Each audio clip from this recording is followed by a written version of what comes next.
Underground. Underground. Underground. Underground.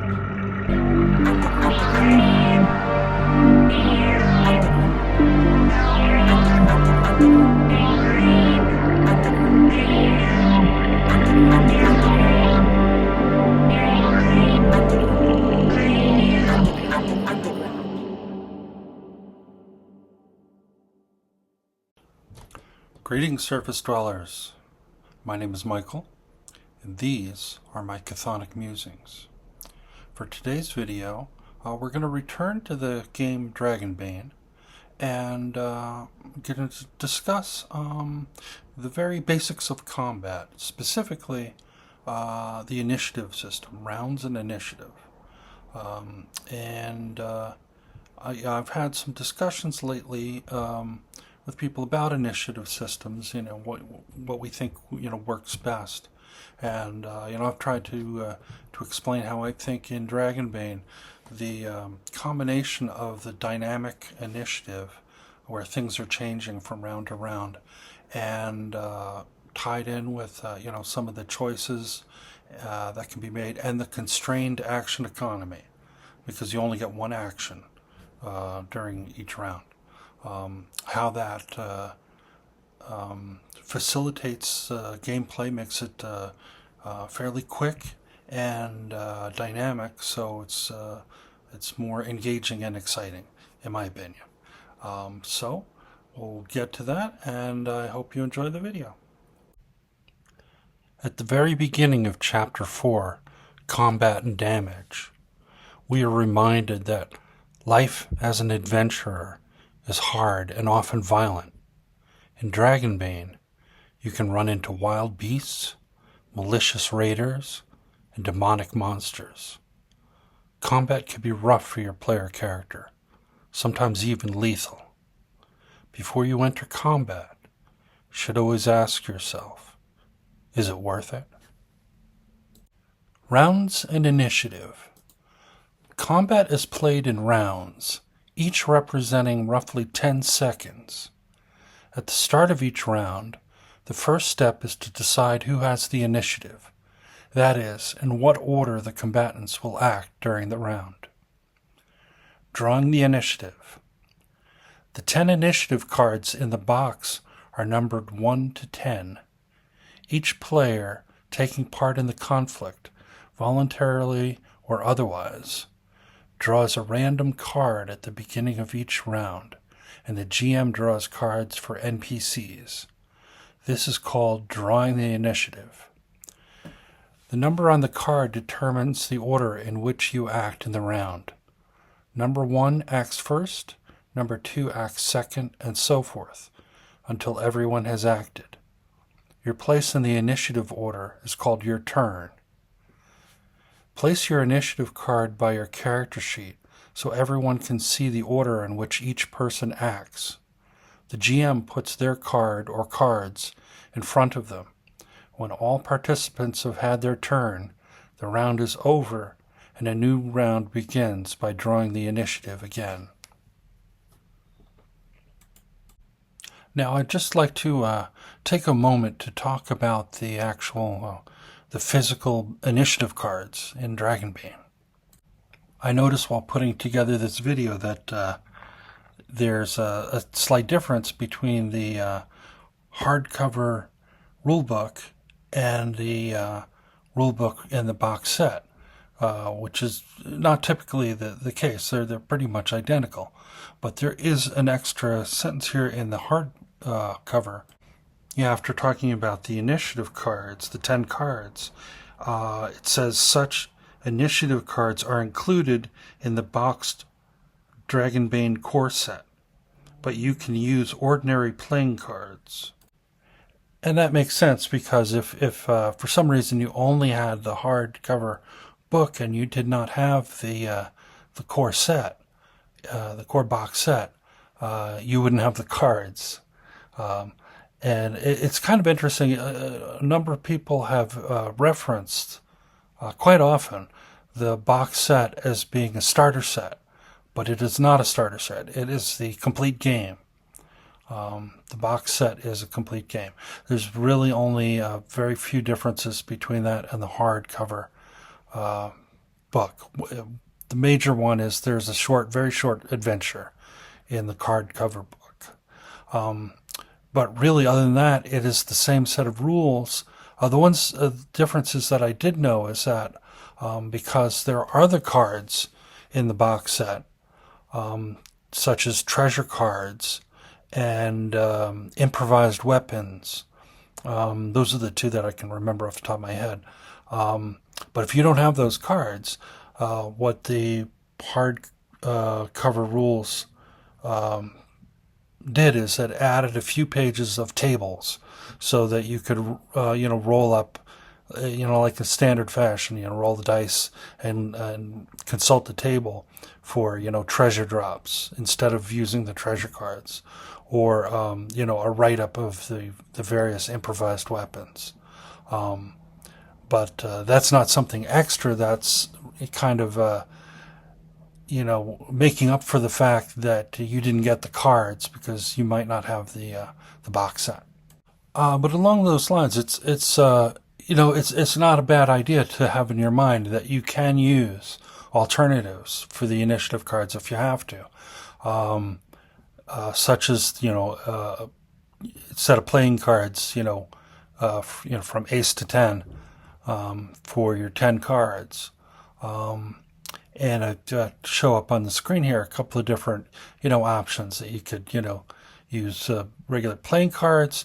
If you do, I would suggest, unless you know that you're going to be playing in a very, well-lit setting, that, rather than, let's say, the Raven and Crow cards that I have here that are, very nice, but if we were in a dim setting, it might be very difficult to read exactly, what's on those cards. Instead, I would probably go for like a high contrast, like the Sugar Skull, Day of the Dead deck here. That's a more, high contrast, easily seen set of cards. And I've also got here a sample where I put together, I got some wooden discs and numbered them on one side and left them blank on the other. And, in a pinch, those can also be used, thrown into a bag, shaken up and randomized, and then distributed to people. And then when their turn is over, instead of flipping over a card, they can just flip over the disc.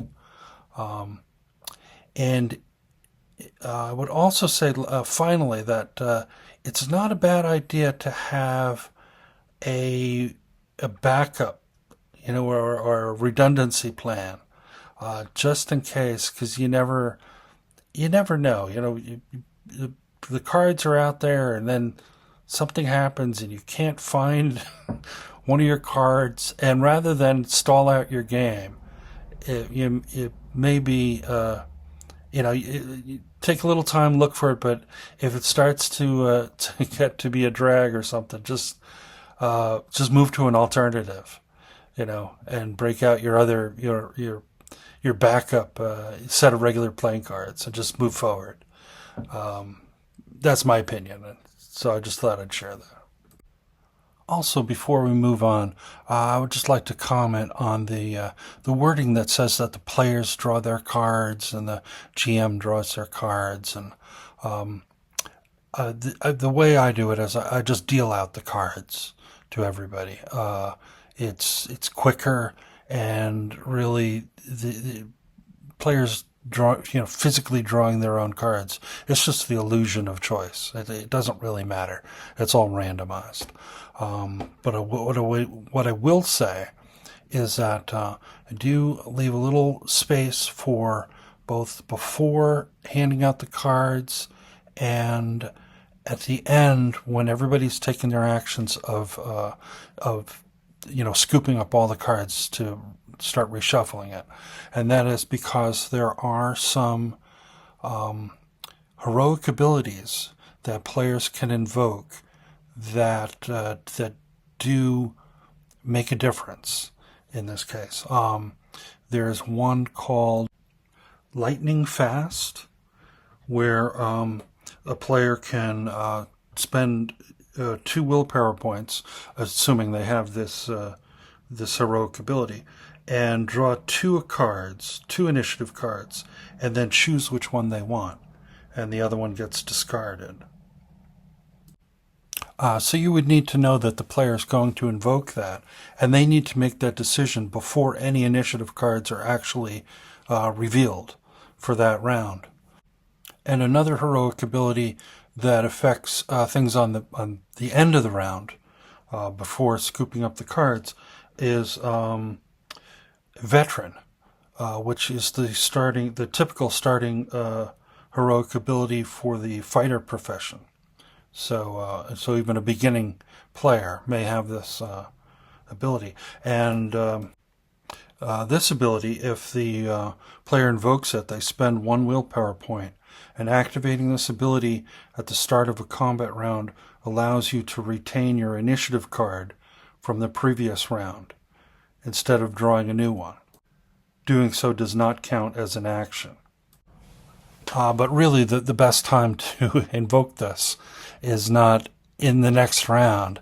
It's at the close of the round, and quickly just ask if anybody's going to invoke that ability or something that would affect the end of the round.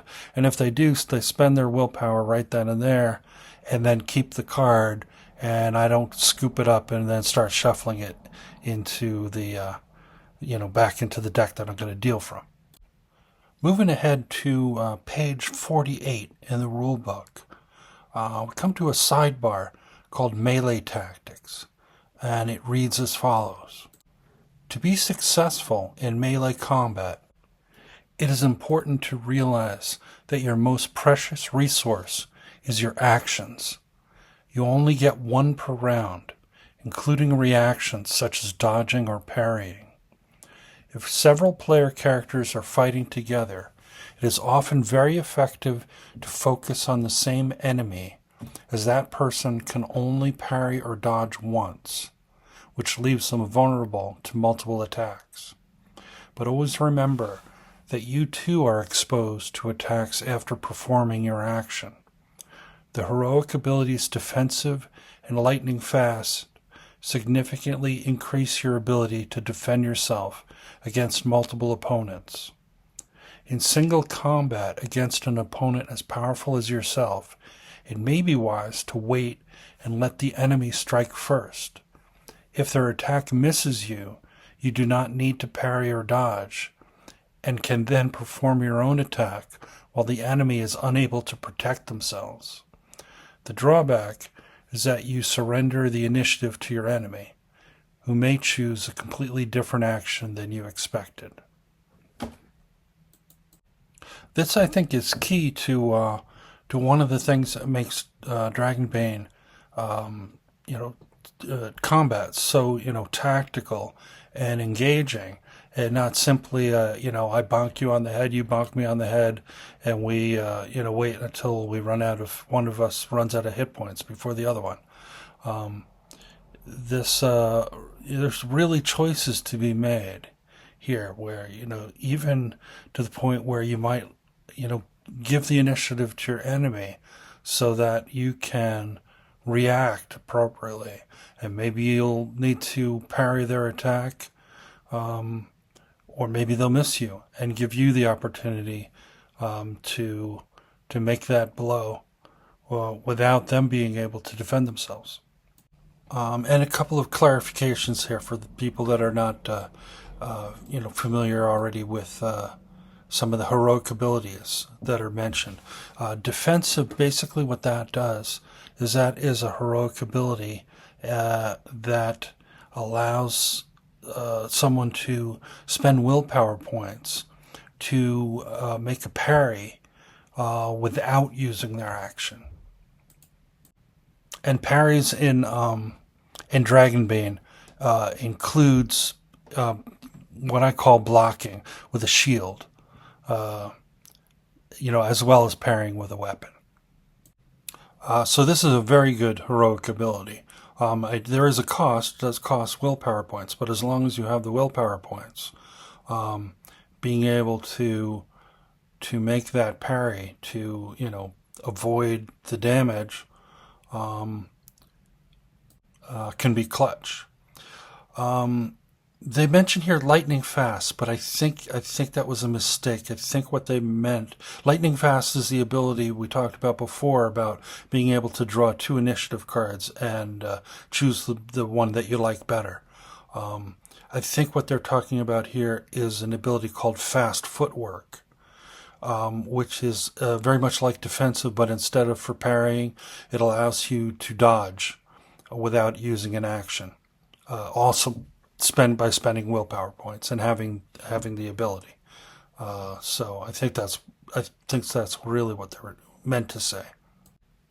And also, besides being able to save your own hide, the concept of working together, especially if you can get your own your player characters to either focus on the same enemy like they're talking about here, or get yourself in a situation where you can use a certain combo.